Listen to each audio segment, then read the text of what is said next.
Hi guys. So I went to the market yesterday to get some vegetables yesterday morning, and I have been putting off washing and prepping the vegetables till now, which is almost 2 days past the time that I bought them. And besides that, I also have some more vegetables in my fridge that I haven't prepped that I bought, I think, about 3 days ago. For some reason, I've been really lazy and I've not done it. So I thought that I would get all this prepping done and show you guys how I prep. I think I've mentioned before that I really believe in prepping vegetables way before you actually cook. So I think I believe it's a game changer, and especially on those days when you're tired and you've had a long day and you need, well, we all need home cooked food, correct? So on days when you don't feel like cooking and you know that there's something already prepped in the fridge, it may not be as fresh as food that hasn't been prepped, but guys, eating at home, a home cooked meal is so much better than eating something from a restaurant. Okay, these are some of the vegetables, guys, that I could leave outside because these are hard vegetables, but not too long though. Okay, because they will start getting a little soft and so on. So these are some vegetables that I bought yesterday morning, and it's been out for this amount of time, and I will take the rest out from the fridge. Okay, these are the other vegetables, guys. I have this, and I also have this, and I also have this. Okay, two kinds of leafy green vegetables. Don't ask me why I bought so many vegetables. I just got excited. So I must make sure I cook all of these as well. So as for the leafy greens, guys, can you see them? Yeah, pretty, right? You see how pretty this spinach is? Well, anyway, so as for the leafy green vegetables, I don't really wash the vegetables when I'm prepping. I would just take aside the leaves and the stems, and prepare it in such a way that it will be easy for me to wash and then cook at the time I'm going to cook. So because leafy green vegetables, if you're going to wash them and then you put it in a container, sometimes it doesn't last so long. What I do is I would wash the harder vegetables. And how do I wash? Okay, so as for washing, guys, I know a lot of people would not be concerned about the pesticides on our vegetables, but it's a known fact that a lot of vegetables, unless you buy organic vegetables, would be sprayed with pesticides and so on. Especially if they look so good, you know that something has been some interference has gone on there for the vegetable to look so good. I try to buy organic vegetables, and even that is sometimes scoffed upon because sometimes people will say, "Is it really organic? Do they recycle, the soil?" And there's so much hype on this whole thing. I try to buy organic vegetables when I go to the mall, and I buy from a bigger brand, which I would assume would follow stricter procedures and so on. But organic vegetables can be expensive, and not everybody can just go out and buy organic vegetables. I do when I can, and when I'm not going to the mall and so on, I'll just buy from the local market and so on. And I know that even though sometimes it's said that, oh, this is organic and so on, I know it's not. So I would take precautions to, as best as I can, take off the pesticides. So it's to each his own, guys. Oh, that's my dog. To each his own. If you want to go this way, it's fine, and if you want to, just wash it with normal water, it's fine as well. It's up to you, guys. Okay, but I really believe in taking off the pesticides from vegetables. So I did make a video on another platform where I had mentioned that there are three methods that you could wash your vegetables and your fruits and so on by making your own homemade uh, veggie wash. Or the fourth method would, of course, be just going out and buying a store-bought uh, vegetable wash, which is what I do most of the time because it's the easiest and the fastest. And this is the brand that I've been using for a very, very long time. And you can get this if you want, or you can get some other brand. I'll put a link for this one. The three methods that I also use when I'm in the mood would be one, to use baking soda, not baking powder, guys, baking soda, this and water. And the second one would be to use vinegar and water. So a solution of baking soda and water, a solution of vinegar and water, and the third would be a solution of salt and water. The measurements are basically always have baking soda as well as vinegar under my sink, guys. So the measurement for this, for baking soda, not baking powder, okay, would be 1 heaped teaspoon of baking soda mixed with about 2 cups of water. If you're going to make a bigger batch of that solution, you just either double it or triple it. So if it's 1 teaspoon to 2 cups of water, if it's 2 teaspoons, you use 4 cups of water, and if it's 3 teaspoons, you use 6 cups of water. It all depends on how much you want to make. You can also make the same solution, put it into a spray bottle and spray on your fruits and so on, and wash it that way as well. And as for the solution that you make in a bowl or a basin, make sure to soak your fruits and vegetables in it for about 15 minutes or so, and then you wash it with water, and then you're good to go. So as for vinegar, guys, it's 1 part vinegar to 3 parts of water. So if it's 1 part, like if it's 1 cup of vinegar, you use 3 cups of water. If it's 2 cups of vinegar, you use 6 cups of water. It's basically that. It is usually white distilled vinegar. You can even use this one, which is quite old. It's apple cider vinegar that I've been using. And you can also use, because like something like this would be a bit more expensive, you can just use the cheaper distilled vinegar as well. So that's the second method. And once again, in that solution, you soak your fruits or vegetables for about 15 minutes as well. The last method, guys, is salt. So I keep that handy as well. All these, basically, not this one, and my baking powder, and not baking powder, is baking soda, guys. Okay, so I keep them under the sink so I can just use it as and when I want. And the salt, this is not the salt I use for cooking. I usually use Himalaya pink Himalaya salt and stuff like that. So a bit more fancy salt, okay? But this one is just the cheap salt that I use to wash vegetables.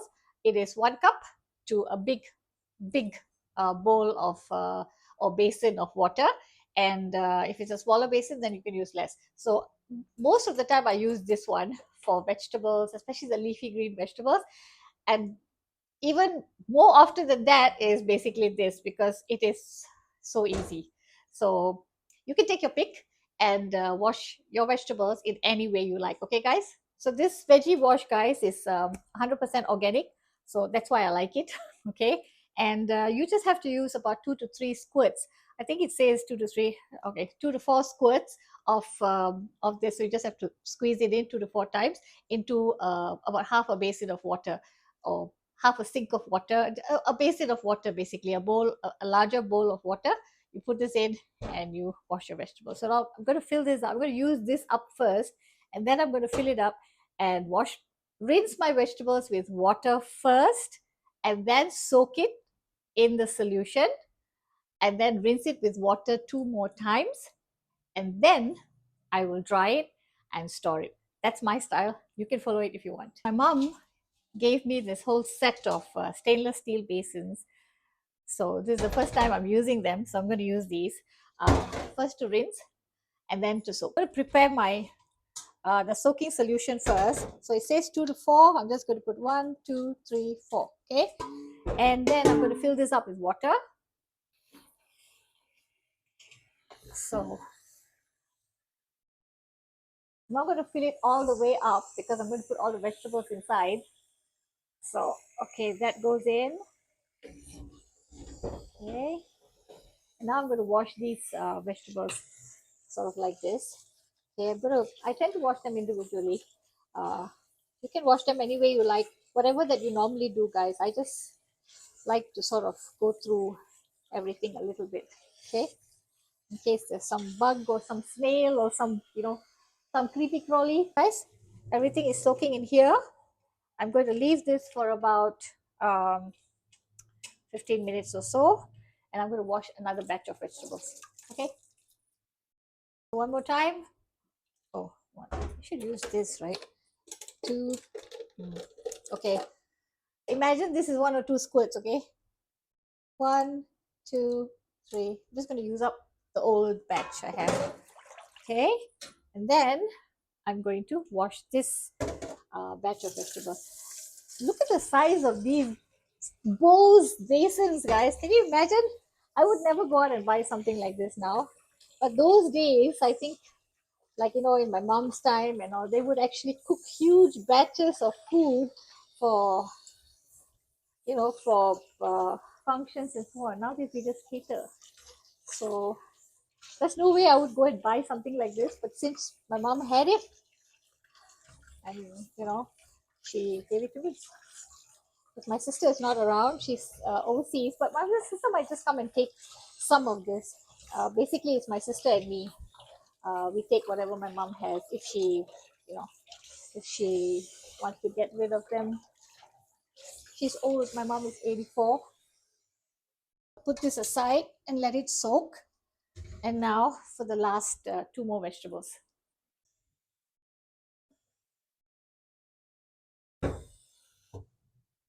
Now, guys, to wash the first batch of vegetables, I'm going to turn off this and rinse it twice again. Yeah, turn off the heat water. Can you see what I'm doing? And then I'm going to rinse that twice, and then I'll put it somewhere else and put it out to dry. I'm going to do that same thing with this as well as that. So the reason some of these vegetables don't look so great, like the long beans, it could look better, is because I didn't do it on the first day. I kept it in the fridge and for about 2 days or so, and it was sitting around, and that's what happens sometimes with me. And by the way, doesn't this look a lot nicer than that bottle earlier? Yeah. Okay. Okay. All this has been washed. I am going to wash the next batch now. This one. This is what happens when you pile up too much of work and do everything last minute. So vegetables are all nicely being dried under the fan in my kitchen. Okay. And now to sort the leafy greens. So guys, I finally finished. I had other things to do in between, so it was taking some time. And it's 1 a.m. now. Okay, let me just show you how everything looks. So guys, all done. The French beans, the lady's finger. I put a little bit of kitchen paper inside because that will just absorb the moisture, and so the vegetables will last longer. So this is that Indian. It's called avraka in Tamil. There was another name for it in English. So this is the okay. So basically everything, the radish. So sometimes I would even cut this up, at least half of it if I know what I'm going to do with it. Um, so this is the brinjal, and this one I've actually cut them up, the long beans, because I know what I'm going to do with it, and I'm going to use it probably tomorrow. This is the spinach leaves. So I basically just oops. The leaves are in here. The stems are underneath. Okay. I've wrapped it up in some kitchen paper and it's in here.